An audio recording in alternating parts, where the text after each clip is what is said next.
Well, it's been a while since I've actually updated anybody on this, and because I've been doing a whole lot of work and I meant to do this a lot sooner. So let's get right into what's happened. You may notice, lights off, may notice first of all that the ramp I used to have here coming up from the ice lake is completely gone. It was too tacky, it was far too expensive, so I finally got rid of it. I got back literally thousands of plates. So here's some of the platform and an actually finished working area. So let's go take a look at this. Let's go see. If you can remember, a lot of this was wireframe work, so the doors now... Actually, are they... No, okay. So the doors now work properly. They go all the way down. I can control them both from in here as well, if I so wish. And of course, safety first, the roof is ventilation panels, so I'm not going to suffocate in here if both those doors are closed. Is that a world? Okay, never mind. Right, and let's see, I can turn the lights in here on and off. A little beep of the button. That's nice to do. I forgot what this button... Oh, right, that button changes the... I'm not going to show that yet. Let's open that again. Let's open that again. I'm just going to put me through. Thank you. I can turn on the outside. That's wrong. That's the wrong button. Holy shit. I can turn on the outside lights. Outside lights, this whole thing. It's not nighttime, so that's not really effective. But yeah, I mean, it's all nice, it's green, it's black, the refinery's completed. That's Janine, she connects up to everything without a problem. Everything goes through here, goes through assemblers, goes through oxygen generators, goes through cargo containers. So let's go take a look at something else. Here's a door. Here's a door. And this particular room, I'll actually, this hallway, it is ventilated, just so you know. But I'll show you a specific feature about it in a sec. But here we go. Into the medical room, you know, obviously medical facility right there. A nice little cryo chamber here. In the case I have co-op partners, which really I never do, but I don't care. Again, it's ventilated properly. And then we have the break room right here. Which why do I even turning my lights on? I'll just turn on the break room lights. Nothing special going on here. Nothing actually useful. Just a desk you can sit down in and check it out. Got other chairs you can sit down in and check it out. That warning message isn't even relevant. I really wish that would go away. Chairs I can chill out. Oh! God, what happened? Okay, I'm fixing that. Whoa. Anyway. And I've got a door that leads straight outside.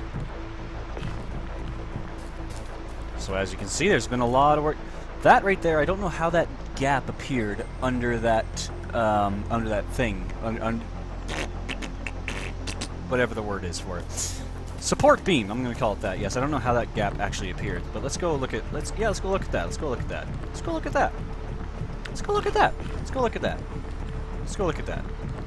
So I got rid of some of the windows out here so that I could replace them with this area is obviously unfinished, but I may as well show it off anyway. Come all the way up here, all the way up the stairs, and from here we're going to have a nicely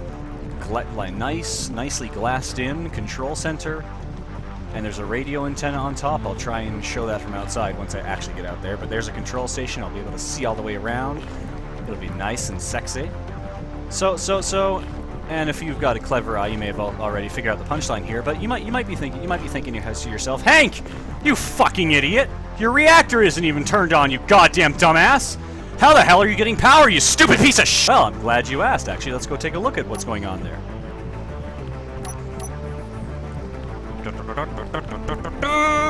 Solar panels, and if you are watching very closely, you noticed these before I even got to this point, because I was not paying attention to where I was walking. I don't yet have any programmable or timer blocks put in place to control them on my own, or like have them auto-align to the sun, because I'd like to figure out C+ programming for myself. But I have simplified the controls which turn them around. So at the touch of just buttons... Oops, sorry, that's the wrong direction. But at the touch of buttons, I can just help face them all towards the sun. That's the wrong... Nope, that direction, there we go. And that one needs to go that way, and boom! And we are getting full solar power again. And here's the two batteries, which that charges towards, and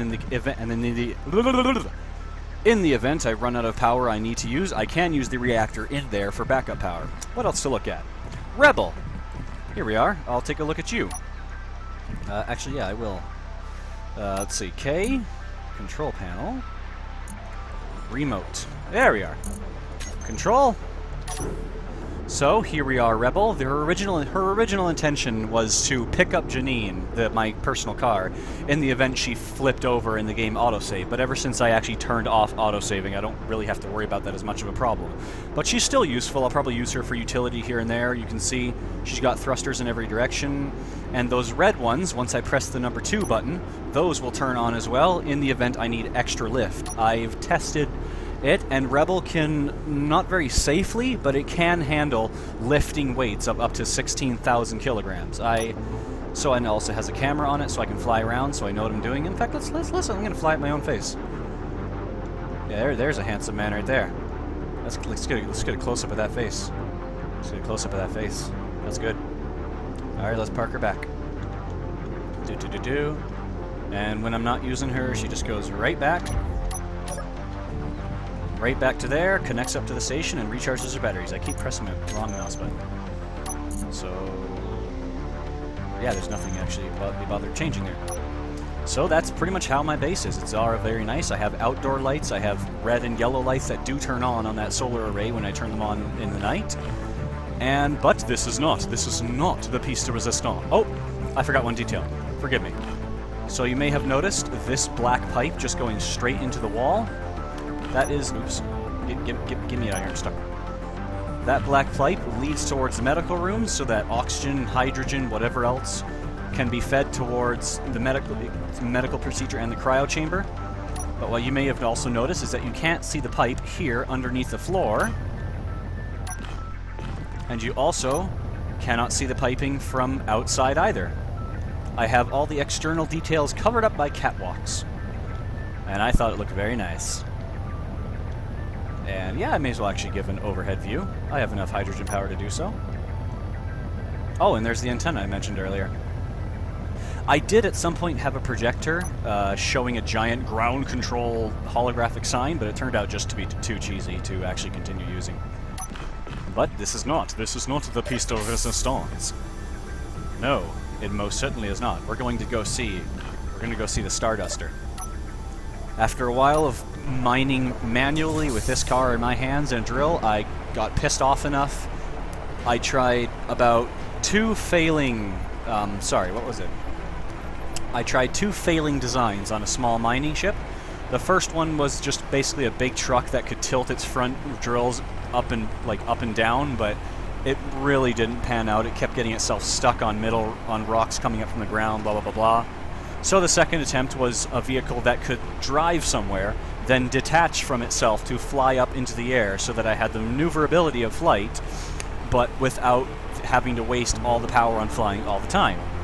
Lesson learned, it actually crashed and burned as soon as it got filled with ore weight. So I finally bit the big bullet, and I decided to make a monster. So let's go there right now. There she is, there she is. Oh, it took me weeks to finish this. Coming up there over the horizon, you are now seeing the Starduster terrestrial mining rig. And oh boy, is this baby a monster. I don't even know where to start, to be honest. You know what? I know exactly where to start. We're going to start by taking a gentle stroll around it. I don't even need to say much to actually get the full view here. Let's go into third person so you can actually properly see what I'm driving around here. Actually, you know what? It had a better. No. It had a better effect when I was in first person. I'm keeping that. This is the Starduster terrestrial mining rig, and at some point, I'll make a much more professional video. I'll fix out all the little crashes and bugs and hitches it might have, and I will actually probably put it on the Steam Workshop because I'm proud enough of this thing to do that. So let's go ahead and park Janine, say, here. And let's go check out this thing in more detail. Wheels bigger than me, far, far bigger than me. I may as well show this off right now. This is all stone that gets dumped out of there while it's mining. So stone is not a problem at all. You can see that arrow is the sorter. And as for actually getting onto this thing, let's actually Starduster. Elevator, piston. Reverse. Elevator piston comes down to help me up. I can just jump my ass up there, press the button right here, and up I go. This thing took me weeks and thousands of steel plates to put together. But now that we're up here, let's go see all the features. In order of to coolest. So let's see, this right here is the back connector where things can, well, obviously things can connect to it. Items that the Starduster has refined and put together can be flooded right into it and put into, say, if I park Janine there, like it's set up to do right now. But so I can do things like I can extend and destend the connector with a piston to help it match different heights of a vehicle. And when it is being driven around, when it's not in use for that, I can use this advanced rotor to tilt it right up to there where it's out of the way of the ground and it's not a safety hazard. Let's continue following this pipe. There's the antenna. Everyone needs that. This is the assembler, so that things I mine and put together can be assembled into pieces. I had a moment where from 2 kilometers away, all the way back at home base, I told this thing to make 1,000 steel plates for me, and it was like, yep, I got that, you're good, I got that. Here's a large cargo container, because everybody needs one of those. We all need containers.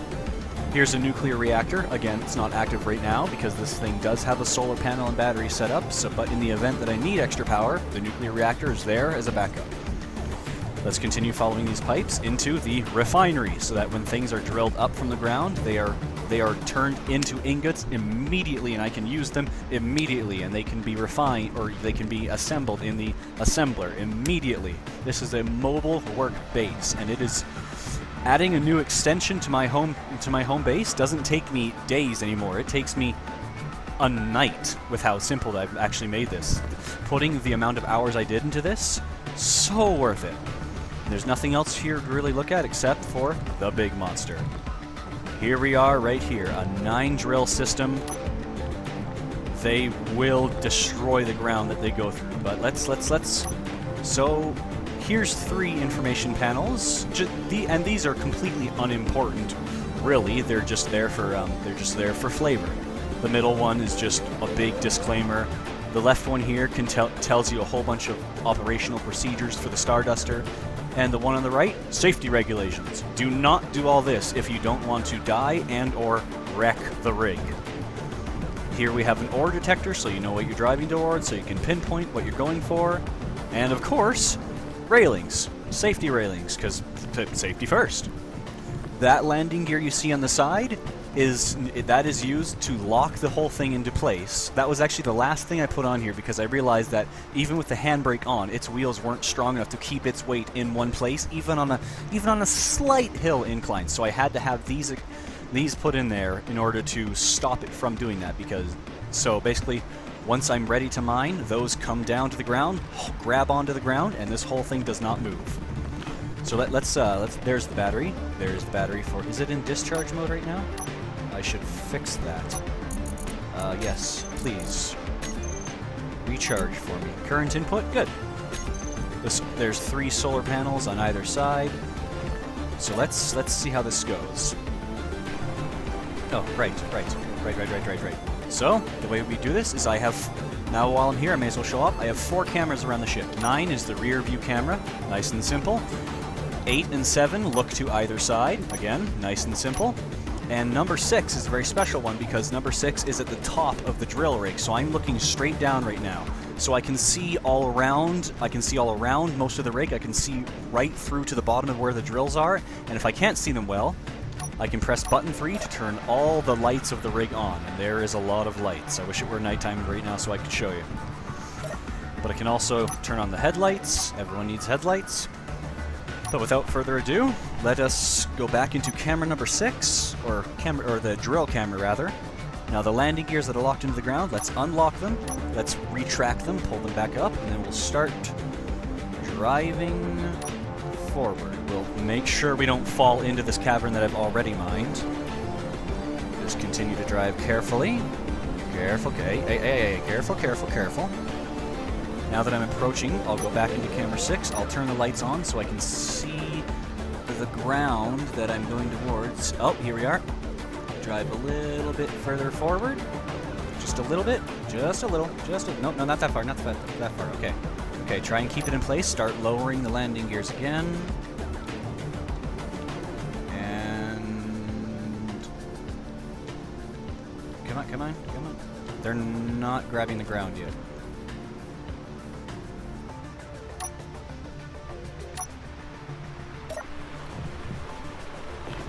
Okay, I guess we're back.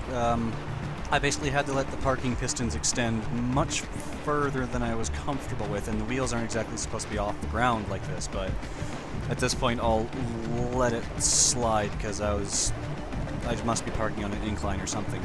In any case, let's actually start operating the drill itself, assuming nothing broke. So, the way this drill operates, we have it parked over the spot we want to go through. The tunnel isn't exactly straight, but the incline isn't letting me have that. So, you'll see another landing gear locked onto the drill system itself. That's because when I'm driving, this whole thing will sway left and right, and it, especially if it's full of ore, it absolutely destroys the platform. So first, let's unlock the hey. Okay. Let's retract the locking gear, get it out of the way. The drill's a little bit being a little bit sketched, so we gotta be careful with that. Those are still fine, right? Yep. You never want to operate this thing without those in place, or you risk the whole thing snapping off again. Alright, this is going to be loud. Here we go.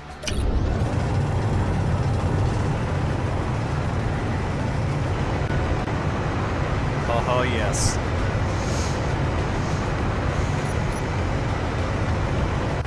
So it pushes down without a problem. But yeah, that is the Starduster rig. I just have to press a couple, I just have to line it up, press a couple buttons, and it's ready to go. I just do anything else I want while it's mining for me. It's glorious. In the assumption this video is running on a little bit too long now, I'm just going to go ahead and end it right here. That is where I'm at, and damn, I don't know where I'm going to go next, but I might make a personal flight plane. At some point I want to make... You know what? I got ideas, I'm going to keep them secret. Have fun.